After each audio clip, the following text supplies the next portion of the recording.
Hey, what's good, everybody? This is Cam Green. This is Cam's Green Light. Say no more, say less, the brand. And this is episode 17 right now, man. We got 17 episodes, content popping, man. It's going on iTunes, YouTube, SoundCloud, man. Check it out. Say no more, say less. We got a special guest in the building. This man resides originally from Louisiana, but by wayside of Mo City, Missouri City, Texas. This brother right here is a Prairie View A&M alumni. A proud brother of my frat, man, Alpha Phi Alpha Fraternity Incorporated, and he is currently have 2 books out. Am I correct? We got 2 books? 3. Oh, man, I'm off of the numbers, man. We got 3 books out right now, and constantly just pouring into the youth, pouring into everybody. Professor B, you already know. Man, I already gave you just the whole introduction, man. Yeah, you hit me with the sway times too. The sway time. Hey, man, go ahead and you can go ahead and introduce yourself now. Yeah, man, Blake, aka Blake Motivates on all social media platforms, but the students refer to me as Professor B. Yeah. Passionate about helping students transition to and through college, but really passionate about helping students maximize the first year experience. As 2 college graduates, we both know how important that transition is. So that's what I'm passionate about, impacting youth, but particularly based on my life and professional experiences, just being able to help students maximize that first year experience. Right. And what really inspired you to take this platform, to take this, just this route of, public speaking and trying to go the financial literacy route? Like what made you want to do that? Well, it wasn't me. It found me, just transitioning through life, going through what you go through. Whenever I graduated college, I didn't put myself in a position to have a job. So I graduated, started applying for all of these jobs, maybe around like May, June, and got an interview around July to work in financial aid. Okay. So, and that was at Prairie View once I graduated from Prairie View. So within about 2 months, I was a financial aid counselor. In some cases of some of the people who I was classmates with. Yeah. So it kind of just found me. But what I realized while working in financial aid, that I wasn't the only person that had this struggle transitioning to and through college. So I started to sit with families and students on a day-to-day basis that struggled to understand, for example, working in financial aid, the difference between the types of loans, struggled to understand cost of attendance, struggled to understand what they could do to put themselves in a better position. So after about 4 years, I recognized that I was more useful in other ways, because I felt like at Prairie View, in financial aid in particular, we didn't reach out to incoming students, to prospective students enough. So I think it's backwards to try to educate students once they get on campus. I think you should reach out to middle school students, high school students, and get them the information so that whenever they get to campus, they're in a better position. So I decided to just create my own platform, resigned from that job after about 4 years. And what I did was just focused on how I can educate youth based on my professional experiences working in financial aid. Yeah, that's dope, man. I think that we all really need that, because I know me as a high school student trying to go into college, I didn't know anything about financial aid. I didn't know anything about grants and loans and all of those things, man. And then it hit me once I got to college. Now, I was fortunate and blessed enough to make it all 4 years with grants and scholarships, and on top of that, a little bit of help with the loans, of course, and that I'm paying back. But man, I did not know all of that information, and it really, and I think about all of the other students that go through that, and they don't have that information, and then they fall, under the gap, or they really are struggling, or they have to literally leave school because they don't have enough financial support. So, and that's what I meant when I said I sat with people for 4 years. So, working in that job, you can see that, small things that can make a big difference. So I had a student that contacted me 2 weeks ago, and he was at a school, and he had to withdraw because his grandmother passed away. Oh, but the point in the semester in which he withdrew, he had already received his financial aid, so they took it back when he withdrew because of the time frame. So when he tried to re-enroll, he had a $2,500 balance. But all it took was just a little education, just understanding, okay, go talk to a counselor, see what the consequences are if you withdraw at this point in the semester. Yeah. But much like you said, it's difficult, especially when you don't have parents that went to college. And then even though if they went to college, in some cases, 2000, 2001, a lot's changed since then. I worked in financial aid in 2011 and resigned in 2015, and so much has changed since then. They've changed the date that the FAFSA opens. It went from January 1st to October 1st now. The tax information, you can use a different year now, the prior year, so you don't have to wait to file taxes. But that's just an example of how quickly things change. And if you are a parent, you're not working in financial aid, or you don't have students that's going to college every year, it's kind of difficult for you to stay up to date with that. But some parents take that responsibility of raising their children and being a parent and staying more in tune with that process. They know their students are college bound and they pay attention to it, but the percentages in that particular field is not high. It's not too many parents that's preparing their students on that level. So the reality is that 93% of the students that's utilizing financial aid, I would say maybe about 75% of them are not completely knowledgeable on what they're about to get themselves into, particularly with the loans. You can use an unsubsidized loan, which accumulates interest from the time that you graduate. $2,000 as a freshman, by the time you graduate, that interest accumulating is way more than $2,000. Right. Subsidized loan, if you have need, you use $2,000, it doesn't accumulate interest. So you use $2,000 as a freshman, you pay back $2,000 when you graduate. So it's simple things like that that can make a big difference. So but it's difficult to know that if you hadn't been to college. Right. And so you recently, Prairie View actually just recently bought your book for the freshmen. Yeah, that was a blessing. Have you had any feedback from any of the freshmen or anybody who has actually picked up your book and read it? Like, what's the type of feedback that you actually receive on a daily basis from the knowledge that you put inside your books? Yeah, so I get feedback on a regular basis from students, mainly through social media, and I have other ways that I gather feedback. But the feedback is critical. So when you talked about the books, I actually have two different books. I have three different books. I have two different editions of one book. So I have the Transition Guide and Journal, simple tool to help students maximize the college experience. And I have a second edition to that. And then I have the Transition for Visionaries. But the Transition for Students, I get feedback on it on a regular basis. In the second edition, I share more of my personal story. Then I share what's called the 5 foundation keys, where I talk about purpose, goal setting, affirmations, trust in the process.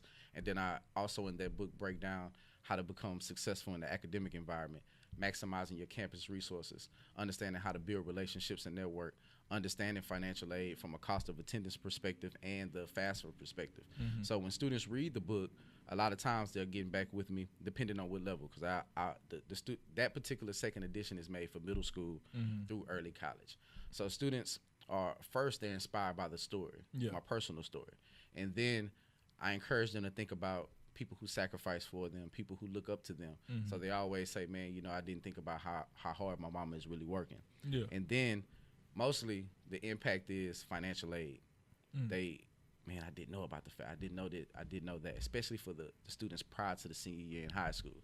So I get great feedback, but it's just literacy. The students, it's not that they can't do it. It's just once they find out, now I have a blueprint, or now I have a mentor or somebody that's been through it, it puts me in a better position. So the book is something that I created for, okay, if I go to a speaking engagement, these students can hear me. But when I leave, what do they have? Right. Yeah. Absolutely. Man, do you feel like, financial aid sets these kids up, like they kind of trap them in a sense because they don't know, and then financial aid they don't really educate you on what you're about to get yourself into as far as a first-time collegiate student? Do you feel like financial aid just kind of throw you out there and it's just like, we want you to know these things, but you don't really know these things? Like, do you feel like they do that to you? Yeah, well, that's going back to what I said whenever I started feeling passionate about moving on to the next phase after working in financial aid in the financial aid office. I don't think that it's intentional that they don't educate the students, or it's intentional that they let students abuse the financial aid. Right. I think that the opportunities are there. I think that, once again, financial aid should do a better job. Different financial aid offices should do a better job of educating where the incoming students are coming from the most. So, for example, with Prairie View in Houston, you should be 10 toes deep educating the students that are prospective Prairie View students about what is to happen whenever you come in and you abuse financial aid, the consequences. Also, while teaching them how to use financial aid. So I think that, number one, it just has to be a more conscious effort towards it. But at the end of the day, it's not on the school. It's not on the federal government. It's on the students and the families. Now, it's on them, but we also have to have resources for them. Yeah. Now, if you don't utilize the resource, that's on you as a student. But at the end of the day, every one of us that utilize loans, we all sat there at some point because you have to. And you did the entrance counseling. You did the master promissory note. But 9 times out of 10, you just clicked through it and signed it. Yeah, you're right. That's on the student. But at the same time, the financial aid office should make sure that the student knows the consequences behind that. So I think it's both ways. First of all, it starts with you. Yeah. It starts with the family. It starts with the student. Then we got to look at the school responsibility. Yeah. But the government funding is just there. Yeah. It's on you whether or not you use it. You don't even have to do the FAFSA. Okay. So it's just a matter of, literacy and then responsibility. Okay. Man, and you did say in your second book that you did speak about a little bit about your background story and about, you mixed that in with something that you educating the kids with. So could we talk a little bit about your background, man, and sure. just how you came about and were you always like, I want to say knowledgeable, like even in high school or something like that, were you always good with money or, Nah, just. I'm still not good with money because financial aid is different than financial literacy just in general. That's a part of overall financial literacy. So I'm 32 now, recently turned 32, but I started getting the light, seeing the light around 28 to see, okay, this is how this thing really worked. I didn't really get it. Even after working in financial aid, I saw it, but it took for me to really start to dive into my own purpose to see, okay, this is how I need to handle things. But just to go back, like you said earlier, I'm from Louisiana. Yeah. I was born in 1987. Okay. And around that time, it was a heavy drug influx in certain communities, and I wasn't exempt from that. So my biological parents were involved with drugs in different ways. Biological mama was a drug abuser. Father was a vet, but he also sold drugs. So I got raised by a woman that didn't give birth to me. She ended up having me from the time I was an infant, but she was on dialysis. She had kidney failure before I even came into the picture. So whenever I was 11 years old, she ended up passing away. But when I was 9, we moved to Houston. So when she passed away, I was living in Houston. Her daughter, my sister, ended up taking care of me until I was about 17, 18 when I really started to just make the transition and started to figure out my own route. Yeah. But coming through high school, man, it's crazy because my mom, when she was living, the woman who raised me, she was serious about education. So whenever I would come home from school when I was a kid, it wasn't just, okay, now I could sit there and I could play the Nintendo. It goes back to, what did I even have to do to get that Nintendo? Yeah. I had to sit there for hours and do Hooked on Phonics. What? I don't know if people I remember that. Yeah, I don't know if people know about Hooked on Phonics, but I had to sit Yeah. there. I could still remember the lady in the headphones big like these, saying A-E-I-O-U or vowels and sometimes Y. Yeah. But that's what I had to do. If I got into a spelling bee, I would have to learn every word in the word bank, and she would make me sit there until I did it.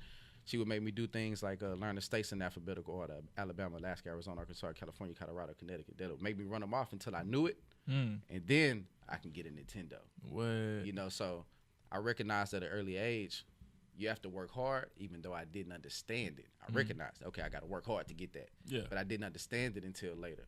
Once again, 28, starting to realize, man, my mama, this woman, not only did she take me out of this environment, but, man, she instilled some real solid principles into me, understanding the importance of discipline, understanding the importance of consequences. So that was the upbringing. But when she passed away, of course, that challenged me mentally. So whenever I transitioned into the 6th grade, it changed how I approached school. When she was living, it was all A's, nothing less, because once I showed I was capable, that's the expectation. When she passed away, attitude changed, grades started to slip. And then eventually, whenever I got into the 9th grade and I failed off the football team and sports was taken away from me. Yeah. That's whenever this is you got to get it together. Yeah. So as I transitioned through high school, I cared about sports, but I did the chasing of the girls. I sold drugs in high school because I had access to it. I had a job at Target, but sports, girls, even the money, none of those things translated after high school because I didn't save money. I was chasing girls, but they was getting scholarships and finishing top 10%. Yeah. And then I didn't put in the effort for football. So just for me, the things I went through up until senior year impacted me from a standpoint of, okay, I went through all these different things. I know how to overcome adversity, but I still don't know what I want to do with my life. Right. And that was the next thing. So it took me a while to figure that out. But in between time, I went to Prairie View after sitting out a year and a half. And then when I went to Prairie View, I started to really figure things out. And then eventually that led to financial aid.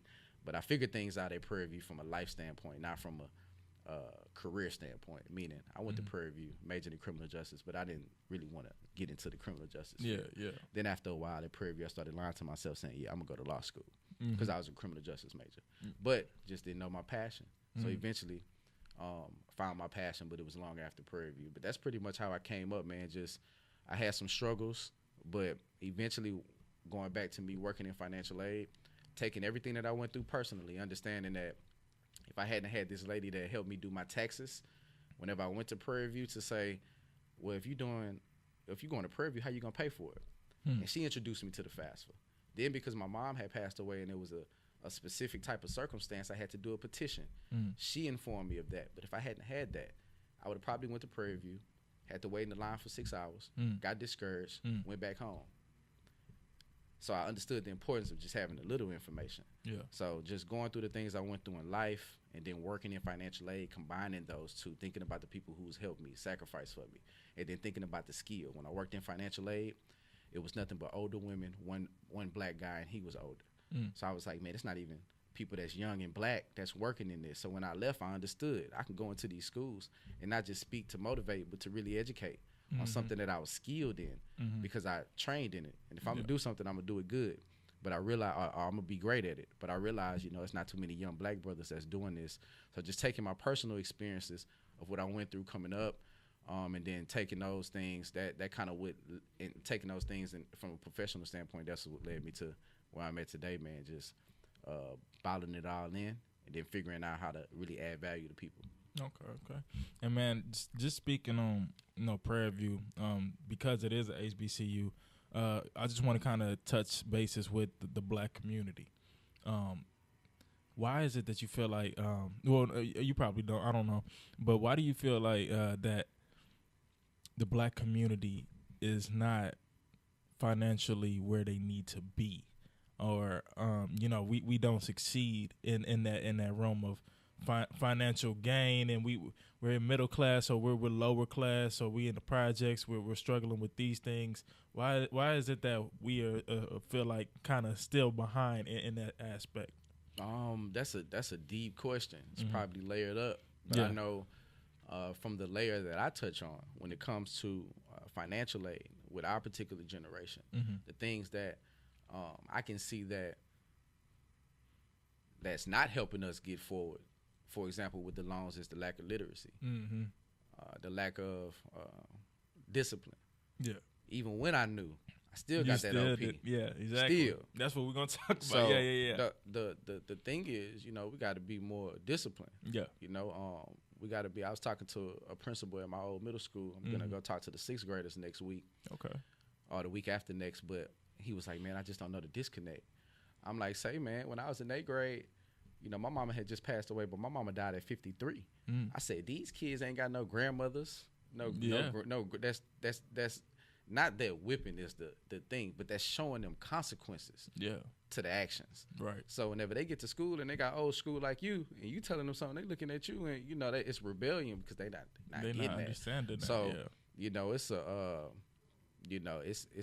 it's the generational thing impacts the mindsets. So I think that we went from, like in the Dr. King era, like real discipline, real even as it transitioned into the Black Panther movement.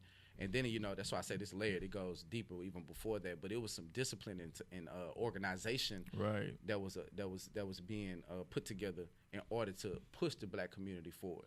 And I think that somewhere along the way, mainly whenever it came to the drug influx into the communities, we got thrown off with the discipline and the focus. Yeah.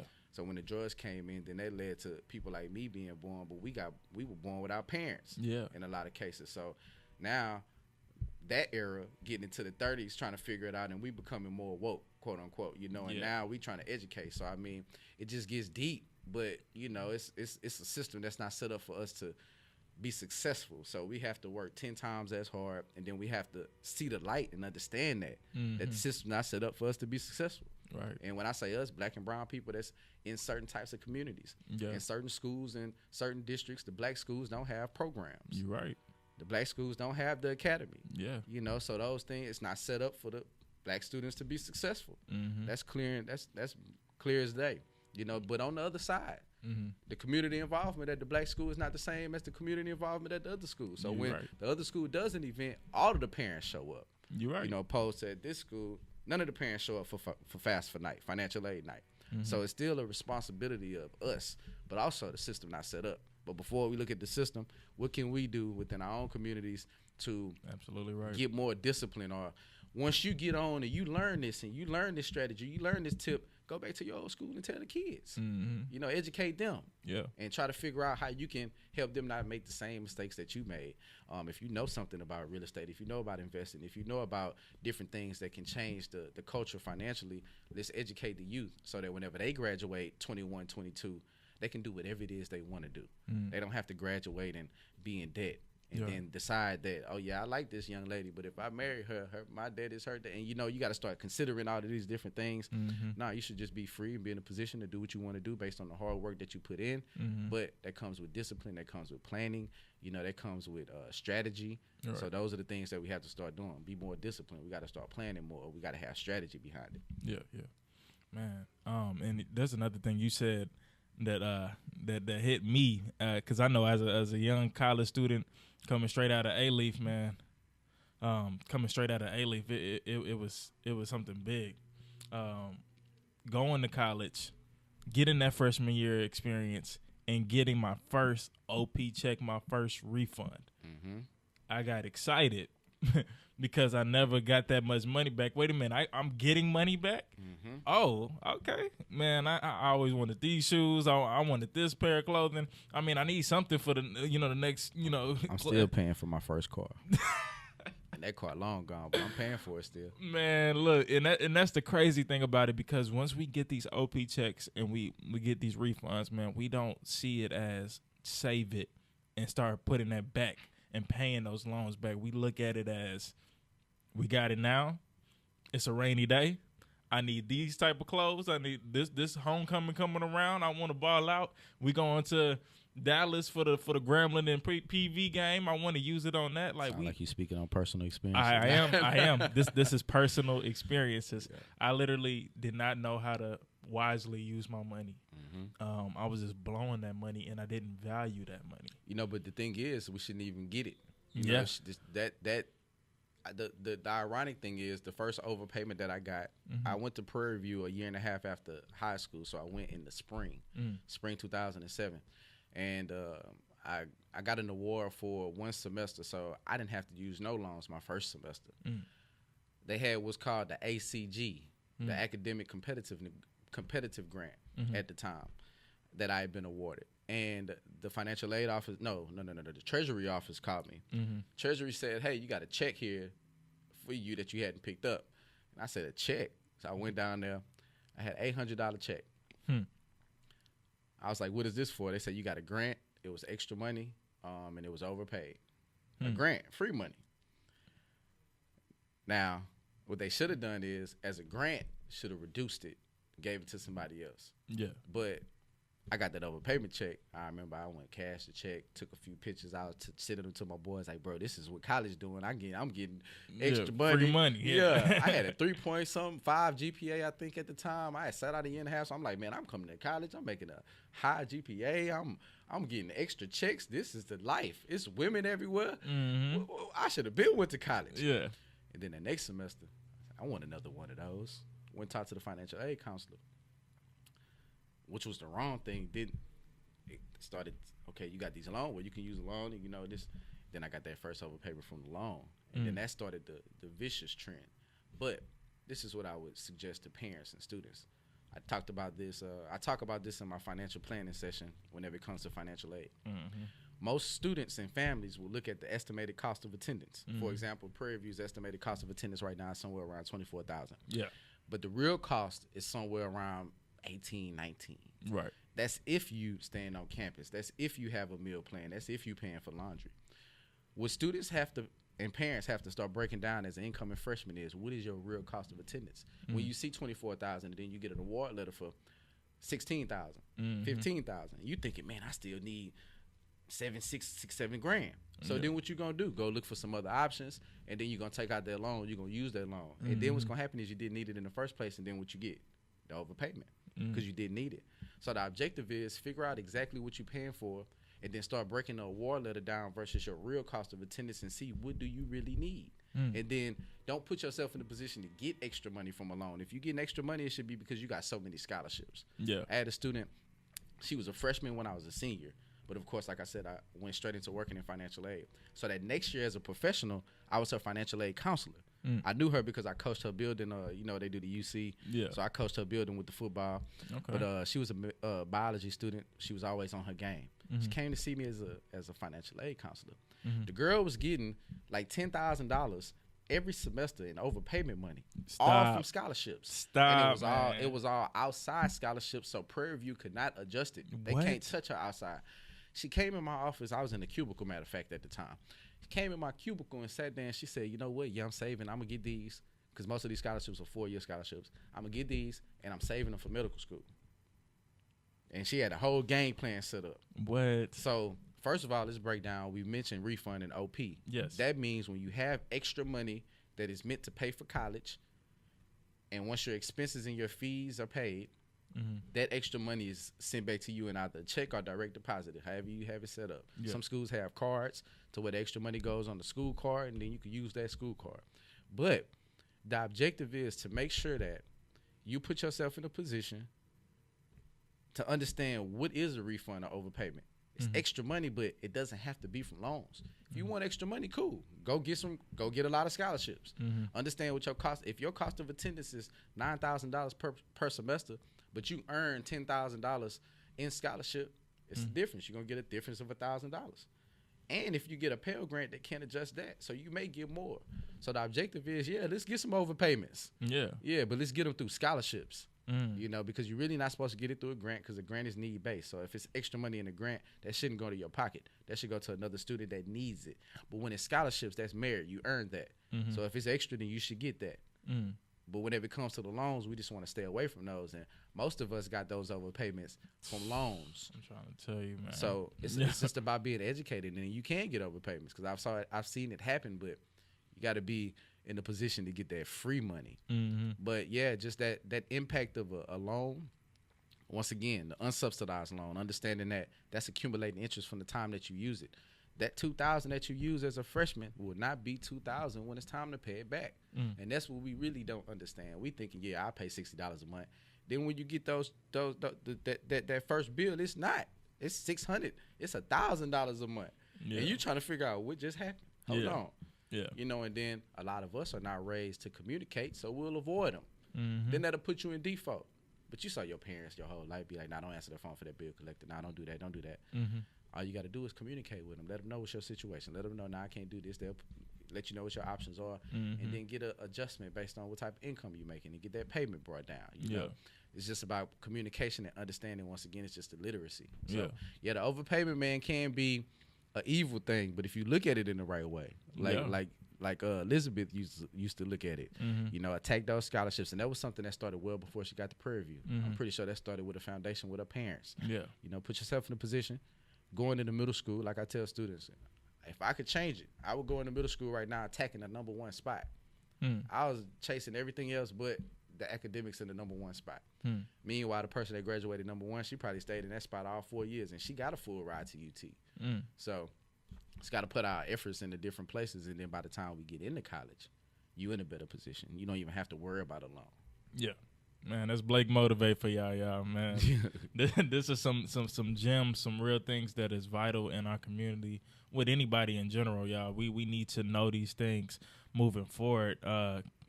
Parents, check this out, man. Let your kids listen to this podcast, man, and just sink in and let them realize that, man, college is not free, but man, there's some ways around it to where you can get it to be free. Man, if you stay on top of them academics, you stay on top of that GPA, man, them scholarships come around and they come in handy for real. I know I had a just the general scholarships. I kept applying for so many, and I think I did qualify for a few scholarships while I was at PV. So that kind of did help, man. Yeah, with the scholarships, man, the scholarships are out here. We mentioned that we're a part of Alpha Phi Alpha Fraternity Incorporated. Yes, sir. The Missouri City chapter, Xi Kappa Lambda, they have a scholarship right now that's open for certain schools. And the schools that they really have, the students that's at the schools that they really have it open for, they barely apply. Mm. Then they put in a situation to give it to somebody who it really wasn't created for, but they apply. What I'm saying is the scholarships are out here. The Greater Houston Delta chapter, they have a scholarship open right now. Fort Bend students, the Livestock Rodeo, they have a scholarship open right now. The rodeo, they're gonna have scholarships open. The opportunities are out here, but we lazy. Yeah, we don't do the application process. Then nothing. Some people, you do the application, you may get the essay done, but then you don't show up for the interview. You know, and I mean, you gotta understand it's a process. Yeah, it's not just I submit it. No, and then it's competitive. Yeah, you gotta write that better essay. You gotta have that better interview. You know, but if you put that effort in, you can be successful. You can grab that 2,000 here, that 2,000 there, and then before you know it, if you get a Pell Grant, that's 6,000. You get the Texas Grant, that's 5,000. You get 2 scholarships, that's 2,000 apiece. Yeah. All of a sudden, you sitting at $15,000-$16,000. Right. You know, it depends on what your situation is. If you get a Pell Grant or a Texas Grant, but you can get enough money to cover your tuition, especially based on where you're going. So another little, I guess, financial piece is what I came across in my undergrad years was the Parent Plus loan. I didn't know nothing about a Parent Plus loan, and we paying back now for that. So can you talk a little bit about the Parent Plus loan? Yeah, so I mentioned earlier the subsidized and the unsubsidized loan. Right. So whenever you complete the FAFSA, you're putting yourself in consideration for federal funding. A part of that federal funding are the loans. So the loans, the subsidized and the unsubsidized, the subsidized loan is a need-based loan. So you have to have need and demonstrate need to be able to get it. How do you calculate need? At the end of the FAFSA, they give you what's called the expected family contribution, the EFC. You take that EFC number and you subtract it from the cost of attendance of your school. So if the cost of attendance at Prairie View is $24,000 and your EFC is 0, you have $24,000 worth of need. So any fund that's calculated as need, you can get up to $24,000 in that fund in need-based funds. If your EFC is $24,000 and the cost of attendance is $24,000, then you have 0 need. Also, the EFC determines the Pell Grant amount. You can get a 0 EFC and then have a max Pell Grant, or you can get 3,000 EFC and then get a 3,000 Pell Grant. But if your EFC is higher than the 6,000 or whatever the threshold is that year, then you don't get it. But going back to the loans, you have to understand the cost of attendance to understand your need, so you can determine first if I can get the subsidized. Then it's the unsubsidized loan, which is non-need based, and anybody can get that. Now, as a freshman coming in, you can only get $5,500 in loans. It's a limit. As a sophomore, you can only get $6,500. And then as a senior, junior, I believe it's only $7,500. Now, that's not enough in some cases, especially when you're at a school where the cost of attendance is high. Now, they're not going to let the student continue to take out more loans, but what they'll do is they'll tell the parents, hey, there's an option where you can apply for a loan called a Federal Direct Parent Plus loan. Once again, FAFSA has to be on file in order for you to apply for it. Now, parents in most cases like, I'm not applying for no loan, but it's 3 things that can happen if you apply. Number 1, you can get approved, and then the loan is in the parent's name. Number 2, it can get denied, and then what'll happen is the student can get an increase of $4,000 on their loan. So if you're a freshman, then you can get an increase of $4,000 to that $5,500. If you're a sophomore, you can get an increase of $4,000 to that $6,500. If you're a junior senior, you can get an increase of $5,000. So that $7,500 can go up to $12.5. Now, if the parent gets denied and they get a cosigner, then the parent, once again, is in the parent's name. So most parents applied, especially in, let's consider Prairie View, they got denied. When they increased the loan, guess what's the loan they increased? The unsubsidized loan. The unsubsidized loan, once again, is the one that's accumulating interest from the time that we graduate. I mean, from the time that you use it to the time that you graduate. So the Parent Plus loan, first of all, carries a higher interest rate than the subsidized, unsubsidized, but it's a better interest rate than private loans. So parents will look at that first. But the reality is a lot of parents get the denial, which increases the student's unsubsidized loan, which then puts them in a situation where as a freshman, you're not using just $2,000 that's accumulating interest. You're using $6,000 that's accumulating interest. You're right. And then vicious cycle, you know. So you could use $20,000 in reality, but then you graduate, you owe $50,000. So the Parent Plus, you know, it's an option for the parents that's responsible enough to use it and then be able to help their students to pay for college. And then I've seen some parents who come in, they will say, look, my student not using loans, I'm doing the Parent Plus. and they'll be responsible for how they pay it back. And of course, it's different it's different processes on how that's paid back opposed to a student direct loan. So the Parent Plus loan can be an option that can help a student, but in most cases it ends up penalizing the student because the parents get denied, students get the increase on the unsubsidized loan, and then you still paying that back. And in most cases, if the parent gets approved, it's difficult to pay it back because the repayment period is quicker, right? And those payments are a little bit higher because the interest rate is different. But you have to have a FAFSA file to get it, and it can help, but you just got to be educated. Right, absolutely. Man, this is some information, man. This is heavy stuff right here, man. I know, man. They might have to go back and listen to this like 3-4 times, or just take notes. Yeah, nah. This definitely some real gems that, like I said, man, this needs to be heard for real. Everybody who's trying to go to college, people who are in college right now, they need to hit this. People that just graduated, everybody, man, needs to be knowledgeable of these things, man, and paying back those loans and all of those things as well. Man, shout outs to Blake Motivate, man. He on the show showing some love, man. Say no more, say less. Man, there's something. It slipped my mind. I don't even know what I was gonna say, man. I literally, man, you done hit me with so much today, dog. It's a lot, man. It's a lot to. It's a lot to unpack. But whenever it comes to this college process, from the time that you're a kid, you hear about college, and you got people pushing you, but nobody really giving you that game plan. You're right. So it's critical. You're right, man. And so, let's talk a little bit about your name. You say, the name Blake Motivates, man. Mm-hmm. How did that come about? Just the title of that. To be honest, it was all right. So, are you familiar with Eric Thomas? Of course. Yeah. So, man, when I quit my job, I put in my 2-week notice August 11, 2015. I left my job August 25th, 2015. That was my last day working full-time in financial aid.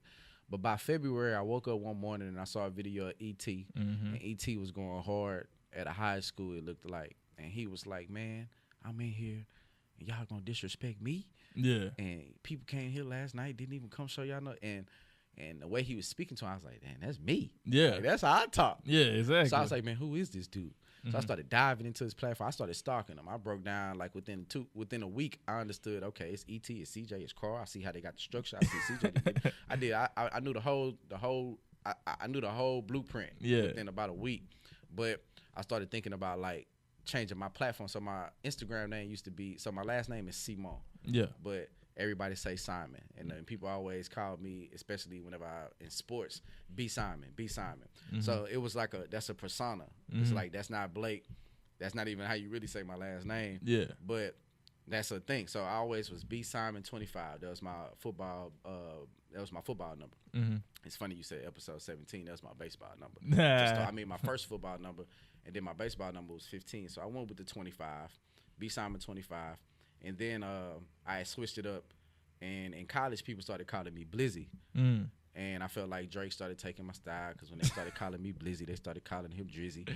All of this. Oh, man. But the Blizzy thing, I started running with Blizzy Chronicles. So I had created, I was like, I'm just going to chronicle. I was traveling more. But then 28 came, and I found my purpose, and I started really diving into it. So I was stalking E.T. and them, but through that, I met my coach, one of my mentors, Kendall Ficklin. Yeah. And then through Kendall, shout out to Kendall, man. Yeah, shout out to Kendall all day long, every day.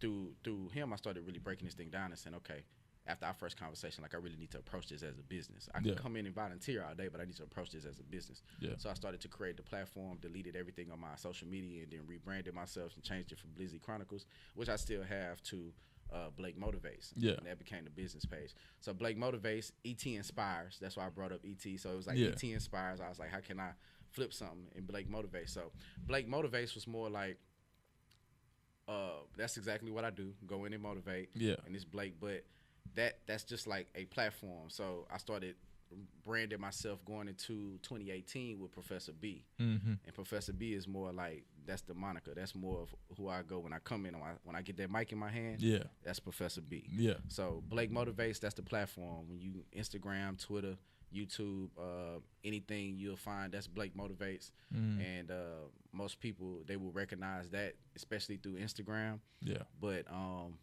just trying to build a platform, and I started looking at, you know, what is it that I really want to do. I wanted to take my last name out of it because people don't know how to pronounce it. Yeah. And Blake Motivates just came easy. But it started, though, stalking E and them. Yeah. And I saw E.T. Inspires, and I was like, well, Blake Motivates sound good. Yeah, yeah. And that's kind of how it came about. That's what's up, man. I know my first encounter or just discovery of E.T. Funny enough, I was sitting in what was that, speech class in my freshman year at PV, man. And we was doing a little, public speaking, and they were just showing us different people who deliver, and came across that the famous E.T. video, "If you want to succeed as bad as you want to breathe." And man, I was just like, bro went in like that's really what I was like, man, that's crazy. But even then, I still didn't even think about being a motivational speaker or being a public speaker and all of those things. It didn't take me until my senior year in college where I was like, I truly wanted to live that out and understood fully what my purpose was, man. Yeah. But and that's what you'll see whenever you're looking at E and them, man. E and them, quickly you'll see, okay, boys just walking in their purpose. Yeah, you know, and that's what it's really all about. You know, E is really, really, you know, he's a real speaker. Yeah, you know, because he speaks to people's soul. But what I realized through E was people just love adversity. Yeah, the thing that get people about E, he's just rowdy, man. Well, no. The if you want to succeed as bad as you want to breathe, that's the one. But when you look at it, what people love about E, whenever he like, I was 19, I was homeless, I was eating out of trash cans. Yeah, and then for you to be in front of me and you was 19, homeless, eating out of trash cans, it's like, yeah, how? Yeah, you know, that's what people love, because then he gives them the how. So people don't just want to hear like what you went through. You if you break it down to them how you came through it, that's when you begin to really add value to people. And then on the business side, that's how you begin to monetize it. Yeah. And that's what E has mastered. He takes his experiences, you know, he has unique experiences. Yeah. That, you know, he talked about, you know, his wife, the only woman he been with. You know, so those things are when you become as successful as he has become in building a business and building a not just a speaking business, a multi-million-dollar business. What I've realized, going back to, you asked me, what made me get into the speaking. At first I wanted to speak, but now I just want to be an expert in my own field. Right. And I realized, you know, you just got to master your own field. If it's building business, if it's coaching, if it's students, whatever it is, just master what it is you're doing. And then that's when the business side begins to take off, because the bag starts to be, okay, let me pay you for your expertise. You know, and that's what I seen Ian them do, man. And anybody else that's successful at whatever it is, if it's speaking, if it's entertainment, if it's a sport, if you dive into it and you really start to focus in, if that's your passion, it'll come out. It'll come out, especially if you can overcome the adversity, because I realize that's what people love. They love that story, and then how you came through it. Man, I appreciate that, man. Shout outs to Blake Motivate. Real quick, man, we about to get ready to close it out. But I want to give you a 30-second spiel to just let the people know anything that you want to let them know, whether it be, you know, sharing your social media platform, something that you got going on, or just a gem that you want to drop, man. 30 seconds, whatever you want to tell the people. Yes, sir. What's up? This is Blake Motivates, a.k.a. Professor B. And I just want to encourage all of the families and the students out there to take the process of transitioning into college serious. As you make that transition, understand that you need a foundation plan, an academic plan, and a financial aid plan. Academic plan, mainly just understanding what degree plan you're getting into and how that really translates into the career. And the financial, we talked about it. Aside from that, if you want to keep up with me, follow me on all platforms. Instagram is where I'm at the most, Blake Motivates. My website is blakemotivates.com. The transition guide and journal, 2nd edition, is here right now for any student transitioning to or through college. For the families, that's the perfect resource, the perfect tool. I suggest you get that. The transition for students, I'm gonna go ahead on and drop this right now. The transition for students 3rd edition is coming soon. Yes, sir. It'll probably be here by the end of the first quarter, and that'll be for college students in particular. Right now, the middle school students can handle this particular book. The high school students can handle this book, but the next one will be for the college students in particular. But I just appreciate the opportunity to come on the show. Yes, sir. I appreciate the opportunity to educate people. And if y'all want to continue to catch these gems, man, just keep up with your boy. Yeah, yes, sir, man. Shout outs to Blake Motivate once again, man. It's been an honor and a privilege, man. Thank you so much for coming on the show, brother. Man, and this is Cam Green, man. If I want to leave y'all with anything, Man, take heed to this podcast, man. Take heed to this episode, in particular. You going into college, you know, already in college, you just graduated, or, you know, if you're a parent or somebody, like I said before, man, check this out. And this is something that's very valuable. And these are some things that you need to know. And if you really want to know more, man, go support Blake, man. Buy his books, support him in all of his things, man. We trying to build a dream. We trying to build a platform and a brand that is here to leave a legacy, man, and just to, you know, be something that the youth can actually get into it, man, and just be poured into, man. So we here to motivate, we here to inspire people, man. Just keep supporting, you know, our platforms, man, and just, man, we thank you for the love, we thank you for the support, man, and Say No More is growing. So thank y'all so much for checking out the Green Light, man. This is Cam Green. This is Cam's Green Light. Say no more, say less. Blake Motivate. We out, man. Thank you.